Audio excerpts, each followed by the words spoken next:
What's up guys, in this video I'm going to be talking about a couple of plot holes that I found in Naruto that have to do with Kamui, specifically the right eye, the one that Obito has. Now before I get into it, I do want to say that I actually like Obito's powers and I commend Kishimoto for finding such a unique way to make his powers work. That being said, there are a couple of inconsistencies that I found with it, and that's what this video is going to be about. Alright, so getting right into it, Obito's right eye has two abilities. One of them is the ability to make his body and anything it's touching completely intangible, so things like his clothes, weapons, and even other people can become completely intangible. Now, when he's using this ability, it gives the appearance as if he's phasing through things, but he's actually not. What he's actually doing is he's sending individual parts of his body or parts of his weapons or other people to the Kamui dimension.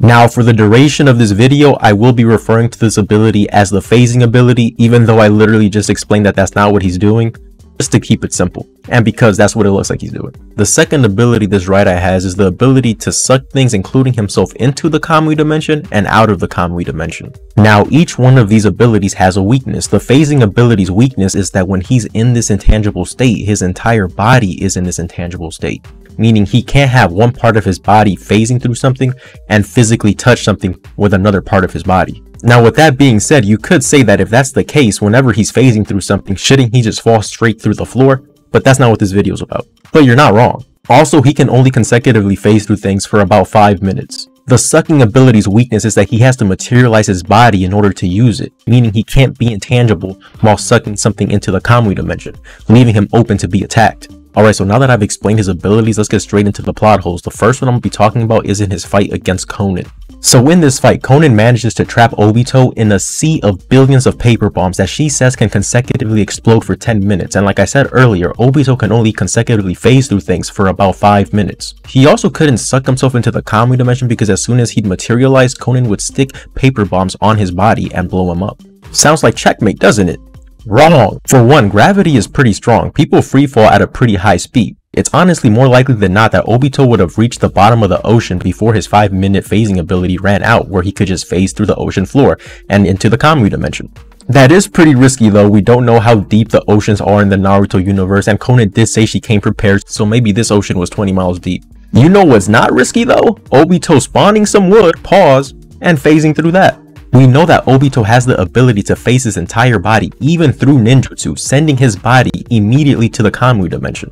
Honestly, you can even say that the first explosion that Konan tried to get him with should have been enough to send his entire body to the Kamui dimension. This plot hole isn't that bad though, because at the end of the day we get the same result, which is Obito kills Konan.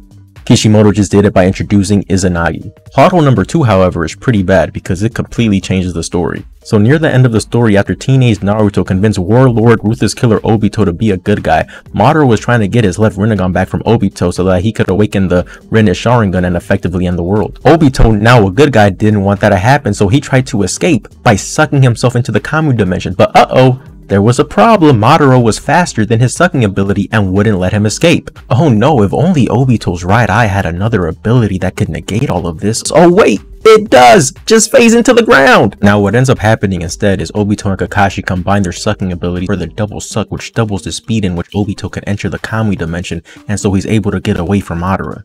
You know what would have been better than that though? Obito reaching over to Kakashi and phasing both of them into the ground, straight into the Kamui dimension. There is literally nothing Madara would have been able to do to stop that. Then you would have had Obito and Kakashi in the Kamui dimension with Madara's left Rinnegan and Madara with no way of getting it. War over. I mean, Sasuke would have eventually woken up with his Rinnegan, but we saw what happened when Madara tried to take that.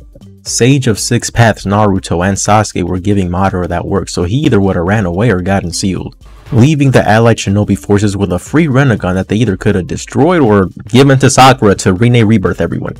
Listen, I'm not saying this would have been a good ending, but it could have and really should have happened if Obito knew how to use his powers better.